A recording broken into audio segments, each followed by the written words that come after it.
नमस्कार विद्यार्थी मित्रांनो, क्रिएटिव्ह मॅथ्स मराठी या आपल्या लाडक्या यूट्यूब चॅनलमध्ये पुन्हा एकदा तुमच्या सगळ्यांचं सहर्ष स्वागत आहे. घटक चाचणी परीक्षा जवळ आलेली आहे, तर गणित भाग 1ची प्रश्नपत्रिका आपण बघणार आहोत. तर ही प्रश्नपत्रिका बघा, महत्त्वाची प्रश्नपत्रिका आहे. यासारखे प्रश्न आपल्याला येऊ शकतात. बघा, प्रश्न क्रमांक पहिला, पुढील प्रत्येक उपप्रश्नासाठी 4 पर्याय दिले आहेत, त्यापैकी एक अचूक पर्याय निवडायचा. जसं की पहिला जो प्रश्न आपल्याला दिला आहे, kx वर्ग वजा 7x अधिक 12 बरोबर 0.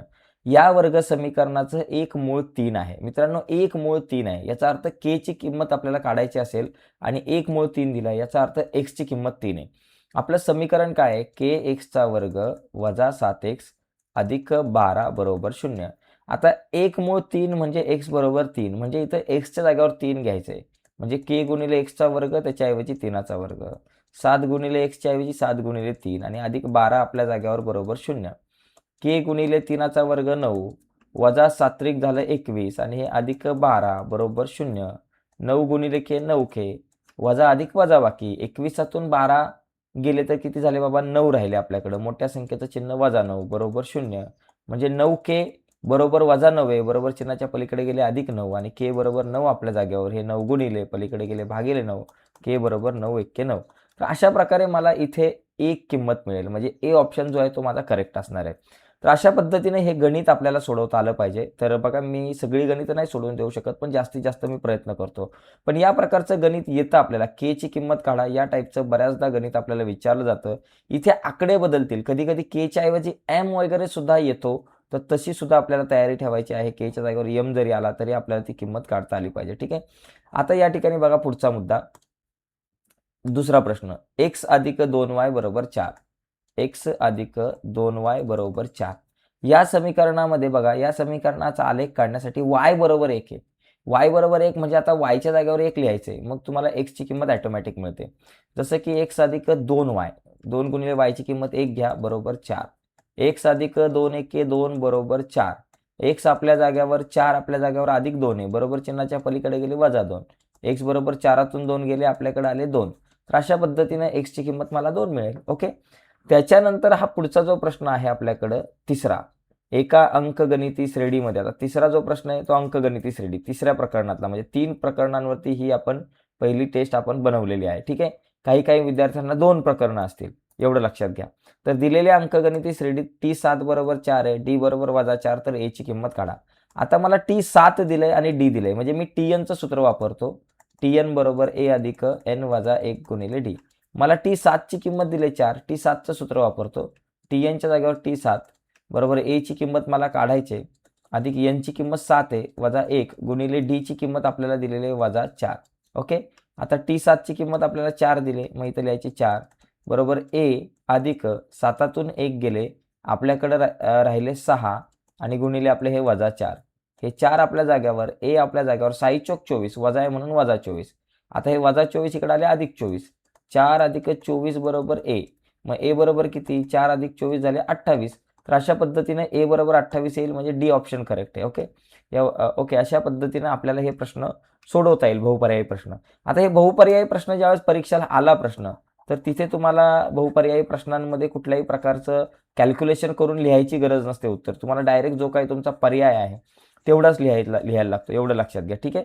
आता आपण पुढचा जो प्रश्न आहे बघा, हा जो प्रश्न तुम्हाला दिसतोय, प्रश्न क्रमांक पहिल्यातला बी.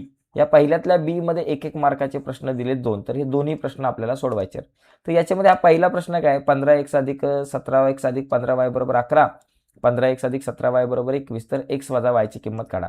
तर सोपा प्रश्न असतो. याच्यामध्ये काय करायचं बाबा, 17x अधिक 15y बरोबर किती? 11 आणि अधिक 15x अधिक 17y बरोबर 21. सरळ 2 समीकरणांची बेरीज करायची. जर आपल्याला x वजा y ची किंमत पाहिजे म्हणजे वजाबाकी करायची. ओके, वजाबाकी करायची.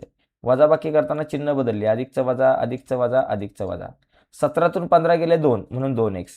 15 वजा 17 वजा 2 म्हणून वजा 2y. आणि 11 वजा 21 म्हणजे वजा 10. आता सगळ्यांना 2 भाग लावायचा. बे 1 के बे वजा बे 1 के बे आणि बे 5 10 म्हणून वजा 5. म्हणजे x वजा y ची किंमत वजा 5 आली. कधी कधी इथे x अधिक y ची किंमत पण विचारली जाऊ शकते. समीकरणं बदलतील, पण x अधिक y किंवा x वजा y ची किंमत विचारली जाऊ शकते. पुढचा जो प्रश्न आहे बघा, हा tn बरोबर मला दिलाय 3n वजा 2 दिलंय. तर मला या क्रमिकेचे पहिले पद काढायचे. आता पहिले पद म्हणजे काय बाबा? t1. tnच्या जागेवर t1 लिहा. 3 गुणिले यांच्या ऐवजी 3 गुणिले 1 लिहा, वजा 2 आपल्या जागेवर लिहा. आता 3 1 3 वजा 2, 3तून 2 गेला 1. तर अशा पद्धतीने मला 1 हे उत्तर येईल. तर हा असा प्रश्न जो आहे तो आपल्याला येऊ शकतो. तर याच प्रकारचे प्रश्न बऱ्याचदा रिपीट होतात सारखे सारखे, त्यामुळे हा प्रश्न जरा नीट बघा. आता इथं प्रश्न क्रमांक दुसऱ्यातला ए आहे, कोणतीही एक कृती पूर्ण करा. इथं काय दिलंय, 0 2 ही 2x अधिक 3y बरोबर k या समीकरणाची एक उकल असेल तर k ची किंमत काढण्यासाठी कृती पूर्ण करा. आता याच्यामध्ये 0 आणि 2 दिले, म्हणजे x ची किंमत 0 आहे, y ची किंमत 2 आहे. तसं इथं दिलंय 0 2 ही 2x अधिक 3y बरोबर k या समीकरणाची उकल आहे. मग x बरोबर आपण 0 घ्यायचं आणि y ची किंमत इथं 2 आहे म्हणून 2 घ्यायची. आता 2 गुणिले x आहे, x च्या ऐवजी 2 गुणिले 0 अधिक 3 गुणिले y ची किंमत 2 बरोबर k. 2 गुणिले 0 0 आणि 3 2 6 बरोबर k, म्हणजे k ची किंमत किती आली, 6 आली. अशा पद्धतीने आपल्याला ही ऍक्टिव्हिटी पूर्ण करता आली पाहिजे. आता पुढचा प्रश्न आहे, 2 आणि 5 ही वर्ग समीकरणाची मुळे असेल तर कृती पूर्ण करा वर्ग समीकरण तयार करण्यासाठी. आता इथं 2 आणि 5 मुळे आहेत, म्हणजे अल्फा बरोबर 2 बीटा बरोबर 5 ही वर्ग समीकरणाची मुळे आहेत. मिळणारं वर्ग समीकरण तयार करायचं हे सूत्र आहे, एक्स वर्ग वजा अल्फा अधिक बीटा एक्स अधिक अल्फा अधिक बीटा एक्स अधिक अल्फा गुणिले बीटा. आता एक्स वर्ग वजा अल्फा अधिक बीटा, अल्फाची किंमत 2 लिहिली, बीटाची किंमत 5 आली, एक्स अधिक अल्फा गुणिले बीटा म्हणजे 2 गुणिले 5, 2 गुणिले 5 लिहिलेत. एक्स वर्ग वजा 2 अधिक 5 किती, 7, 7x आणि बे पंचे 10. तर अशा पद्धतीनं हा प्रश्न आपल्याला सोडवता येईल. ओके, त्याप्रमाणे हा बघा बी प्रश्न आहे, थोडासा वेगळा आहे. इथे आपल्याला समीकरण तयार करायचे आहे, हे समीकरण अवयव पद्धतीने सोडवायचं आहे. हा 39रा प्रश्न जो आहे तो आपल्याला सोडवायचा आहे. तर हे जे काही प्रश्न आहेत, आता बाकीचे प्रश्न तुम्ही सोडवण्याचा प्रयत्न करा, आपल्याकडे वेळ कमी आहे म्हणून मी ते सोडून देत नाही, पण तुम्ही प्रश्न बघा. हे अवयव पद्धतीने वर्ग समीकरण सोडवा, हमखास प्रश्न येऊ शकतो. आणि या प्रकारचा प्रश्न तुम्हाला अंकगणिती श्रेणीचे इथे 19वे पद आहे, 19च्या ऐवजी कधी कधी 20वे पद काढा येईल, म्हणजे T20 काढायला सांगितलं जाईल, कधी कधी T24 काढायला सांगितलं जाईल. इथं अंकगणितीय श्रेणी बदलेल, परंतु तुम्हाला या ठिकाणी प्रश्न थोडासा वेगळा येऊ शकतो. त्यानंतर सूत्र पद्धतीने वर्ग समीकरण सोडवा, हा प्रश्न करा, आकडे बदलून या प्रकारचा प्रश्न येईल चाचणी परीक्षेला. आणि त्याचबरोबर क्रेमरची जी पद्धत आहे, या क्रेमरच्या पद्धतीवरती एक विशेष तुम्हाला लक्ष द्यावं लागेल. ओके, आणि आलेख काढायला जर प्रश्न आला तर तो 3 मार्काला. हे सूत्र पद्धत, क्रेमरची पद्धत, आलेख हे 3 मार्काचे प्रश्न आहेत, त्याच्यामुळे या प्रश्नांकडे जरा व्यवस्थित लक्ष द्या. आणि हा चौथा जो प्रश्न आहे तो अंकगणिती श्रेणी या प्रकरणामधला प्रश्न आहे. तर मित्रांनो, आजच्या या चर्चेमध्ये आपण इथेच थांबूयात, पण थांबण्याच्या अगोदर महत्त्वाची एक इम्पॉर्टंट गोष्ट बघा, ज्या मुलांनी अजूनपर्यंत ऑनलाईन क्लास लावला नसेल किंवा कुठेही क्लास लावला नसेल, त्यांच्यासाठी खुशखबर आहे, आपण आपल्या ॲपवरती ऑनलाईन क्लास चालू केलेला आहे, ऑनलाईन क्लास चालू केला आहे. तर ऑनलाईन क्लास तुम्ही जॉईन करू शकताय. आपल्या ॲपचं नाव आहे creative math Marathi, creative math Marathi. या ॲपवरती जे आपल्या यूट्यूब चॅनलचं नाव आहे तेच क्रिएटिव्ह मॅथ्स मराठी आपल्या ॲपचं नाव आहे. ॲपची लिंक व्हिडिओच्या खाली डिस्क्रिप्शनमध्ये आहे, किंवा तुम्ही प्ले स्टोअरला जाऊन हे आपलं ॲप जे आहे ते डाउनलोड करू शकता. ओके, तर प्ले स्टोअरला जाऊन ॲप डाउनलोड करायचं आणि ॲप डाउनलोड करून तुम्ही ऑनलाईन क्लास जॉईन करू शकताय. आठवड्यातून 6 दिवस म्हणजे रोजच पकडा, रविवार सोडून रोज संध्याकाळी 8 वाजता आपला क्लास असतो.